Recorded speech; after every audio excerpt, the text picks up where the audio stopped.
Hello everyone. In front of me I have all the different hardscapes we have, and I'm going to play around with them. Welcome to the beautiful world of aquascaping.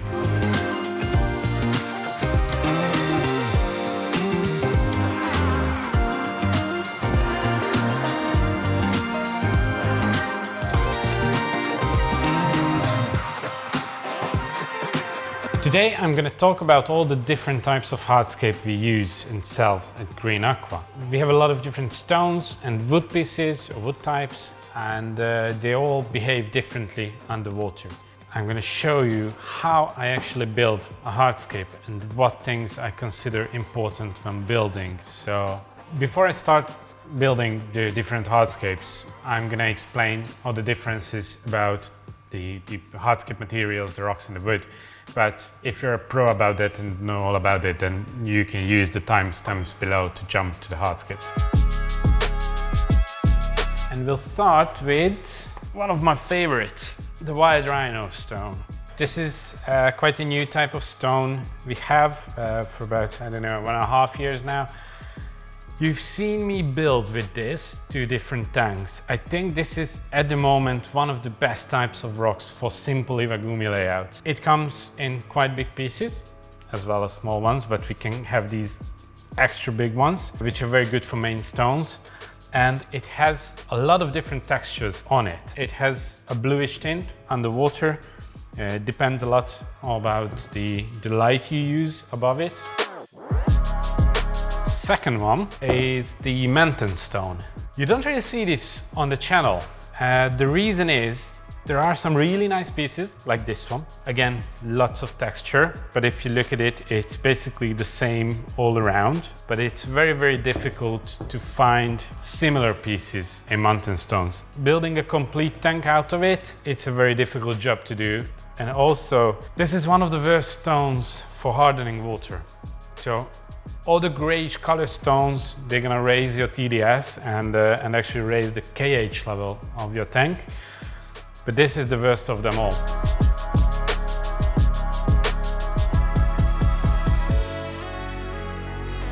You would say this is 2 different types, but actually both of them are petrified wood stones. Unlike the Mantan stone, this is basically inert to water. So it doesn't really change any water parameters. Every type of stone can alter your water parameters slightly. So this is the category, which is very, very slightly. When you build from this type, try to aim for getting the same kind of colors in between them, especially if it's a rock-only build. Right away, here's the next type, which doesn't really bother with your water parameters. This is dragonstone. It's a very unique stone with these holes on it. Sometimes it looks like wood, not even rock. This is a clay-based type of rock, so it's very soft and you can easily take off pieces even by accident. The thing I usually recommend taking care of when building with dragonstone is have all the holes facing the same direction. So if you have a rock this way and you can see that the holes are straight up, then don't put another one that's 90 degrees to it with the holes. Obviously you don't want completely parallel lines, but you don't want contradicting texture basically. Pagoda stone, similar issues as with Mantan stone. It's really nice, you can get really stunning pieces, but again, they have a lot of different textures and there's a lot of flat ones in there. Difficult to get the same result from different rocks. Obviously, if I would use this one in Escape, I would probably use this side. This one has the most texture and I would try to hide the flat part of it.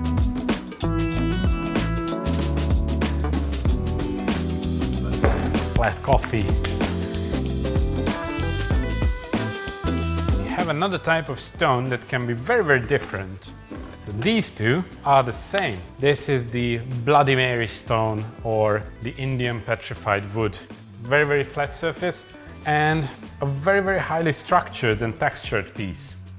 And it's all the same. I think this one is the more interesting one. It's a bit like Sirius stone, but obviously in a different color. I would say all the red colored rocks, they're a bit more difficult to combine with plants. Having a natural hardscape and the natural layout built with this type of stone is quite a challenge, but actually that can be a good thing. If you want to challenge yourself, then this is a very nice choice. Amelia stone. This actually reminds me of the coral reefs. It's made up of very small pieces of stones. It looks like that, just glued together. Obviously it's not. It's very unique. Remind me, guys, this year I want to build something out of this. Now, Fuji stone or lava stone, one of the oldest ones in aquascaping, one of the simplest stones. It's rarely used in itself. I think this is the best type of rock when you want a mixed layout. You want a bottom layer of stones and then the roots coming above it. This one is the black. This is what we mostly use, but you can also find reddish, brownish Fuji stones on the market. The most beloved type of rock in aquascaping, Chihiros stone. And again, these two look quite different, but they're actually the same type of rock. You can have the flat surfaces with small dents in it, and also you can have these ones which are long, deep lines. It seems like when you make a cut, you can see that this one is more bluish, this one is more grayish. So again, using the two together, even if the texture is quite similar, match the colors as well, because that's important. And now to this one. If you think it's the same, almost. This is called dark Chihiros. Once it goes underwater, it's almost black. Balázs used this in his Brazilian-Style. We can show that to you. Something a bit newer in aquascaping, to be able to use something a bit different than the regular Chihiros, which has been used for decades. This is a bit of a change, but don't mix the two because of the color difference.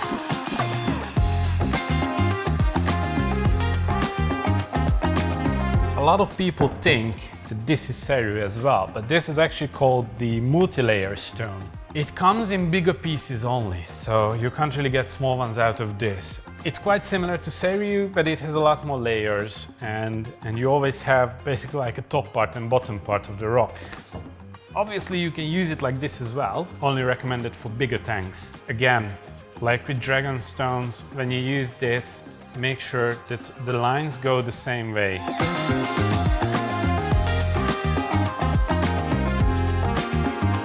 And at last, my favorite of the bunch, which is Frodo stone.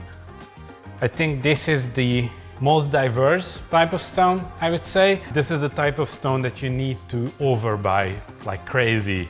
If you want to end up with a hardscape using 60 kilograms of stone, you're gonna need to buy about 120 kilos to have the perfect pieces in the final build.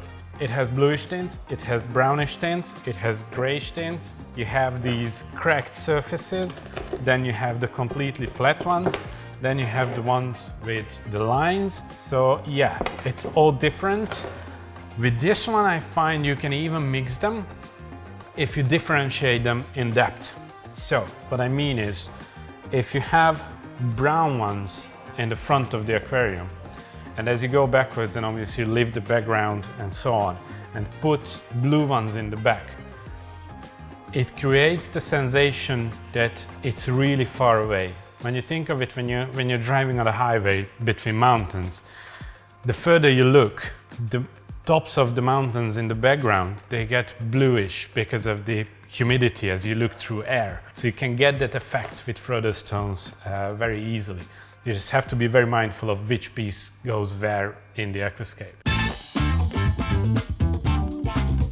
Let's get on to the wood pieces. It's a smaller selection, to be honest. It's much more difficult to create variety with wood. In aquascaping, we hide some of the wood with plants, and I wouldn't say rarely, but in much less occasions hide the rocks in the scape with plants.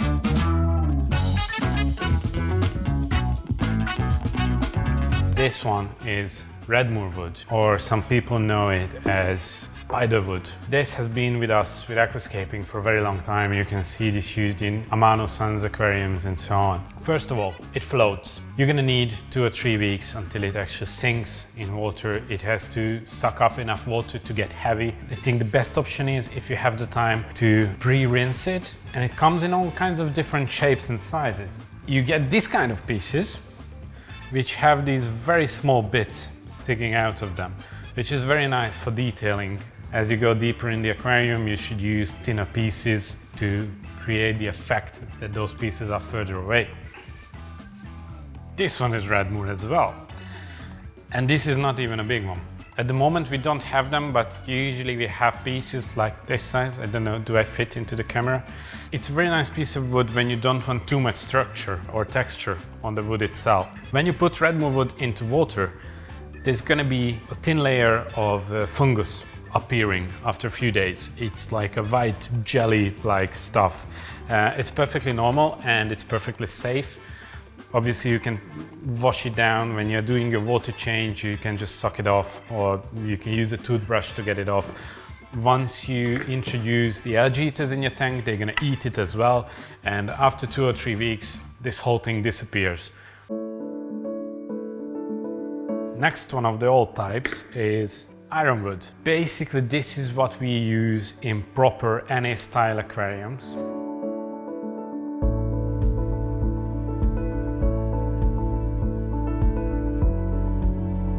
You have these natural pots on it. Whenever you want to introduce some anubias or bucephalandra pieces or any type of epiphyte plants, you can use these cracks where you just put in the plants. And just like with redmore, you have about this size and this type of texture.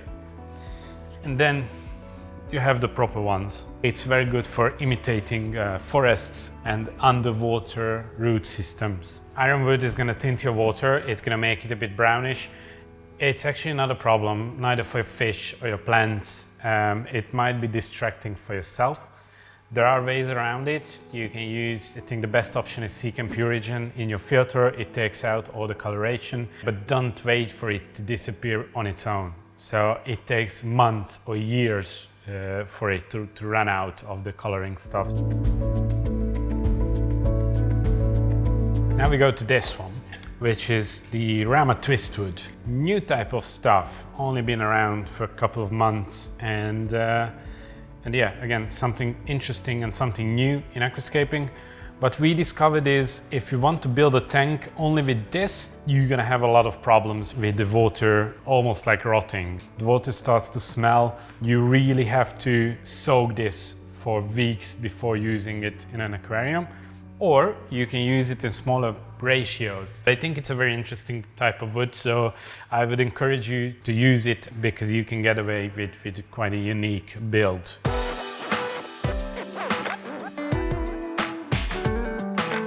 This is called the dragon wood. I think because it looks like dragon stone.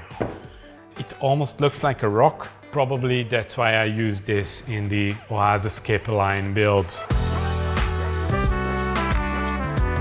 This being so close to rocks, it's what I felt comfortable with. Almost every piece has this type of curvature, which again helps you a lot with creating depth in your tank.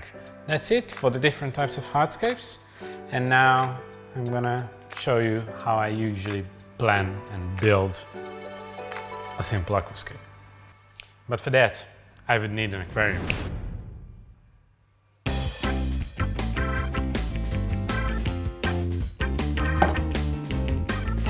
Let's do this.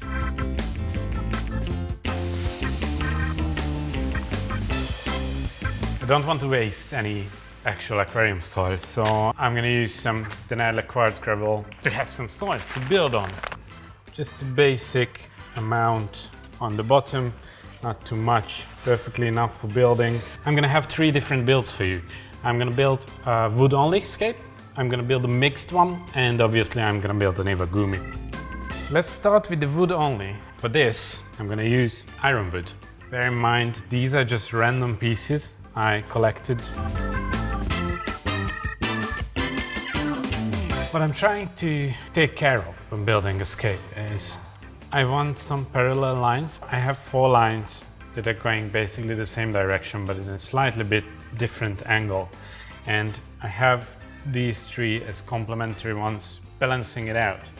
I don't want 4 pieces one direction and 4 pieces the other one. That would create symmetry, even if it's not completely symmetrical. Also, I have the thicker pieces in the front and the thinner ones in the back to create a feel of depth. I would imagine some stem plants all around the background, some carpeting plants in the front, and of course a lot of epiphytes on the wood pieces. This is a basic wooden scape. Next up is a mixed build with both rocks and wood. And I'm going to try to clean up the front as much as I can. Just imagine that there is sand in here. And to protect that sand layer, I need to build a wall. So something like this. Obviously, if I would ever want to fill this up, I would fill all the cracks with some geotextile or some fine filter mesh, something that would prevent the soil coming forward.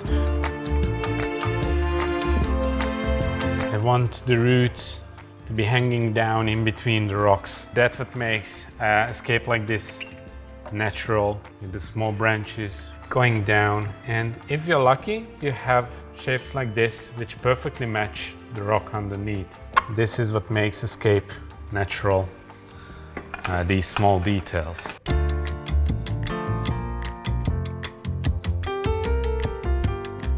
In such builds, especially in like a 60p or an even smaller tank, I don't really bother with depth and details in the aspect of creating depth. Just imagine this with a full-on stem plant background, probably red and green colors mixed, and then some small bushes in the front. I wouldn't even bother with carpeting plants, just small plants like Staurogine repens and Cryptocoryne parva and Cryptocoryne hobbit and so on in between the branches and the rocks.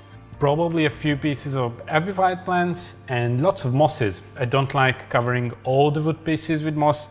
I think then you just lose too much of the hardscape, but about half of it I would cover with moss and have it finished.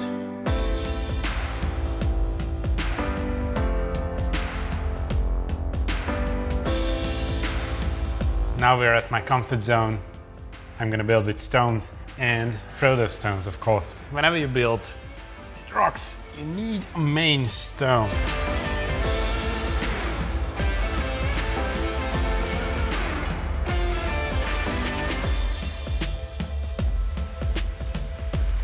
What you see here is basically the similar things what you've seen at the ironwood build. I have lines that go the same way. I have some contradicting ones, a bit smaller actually, and I have big things in the front and smaller things in the back. With any type of Iwagumi build, to create depth you need to raise the soil. For example, this tank is 30 centimeters deep. You can get away with about 25 centimeters height. So for the first 10 centimeters it's almost flat and then it starts to be raised. With this I can do 25 centimeters, but if it would start almost like this on the other side, then I could get it up to 25, maybe even 30 centimeters. You can do this with soil, with proper soil. Actually, if you do an extreme soil raise in the back, it's recommended to have half a centimeter powder on top of it, because the smaller pieces don't roll down so easily. And also, the rocks themselves keep the background in place. We should keep this. I like this scape. If I would finish it off, then I would probably have a line of sand coming in here, which is about 1/3 of the aquarium, golden ratio and so on. And obviously I would have a lot of details. By details, I mean on the line of sand, I would have a bunch of broken pieces of Frodo stones, probably some ADA aqua gravel, which is very good to create a transition between the rocks and the sand. Probably I would only have carpeting plants in this one. After planting, after the carpet is mostly developed, you can still pour in some broken pieces of rocks on top of the carpets. And I think that's it for today. I hope you guys liked it. I hope you've learned something from it. And yeah, see you next time. Goodbye.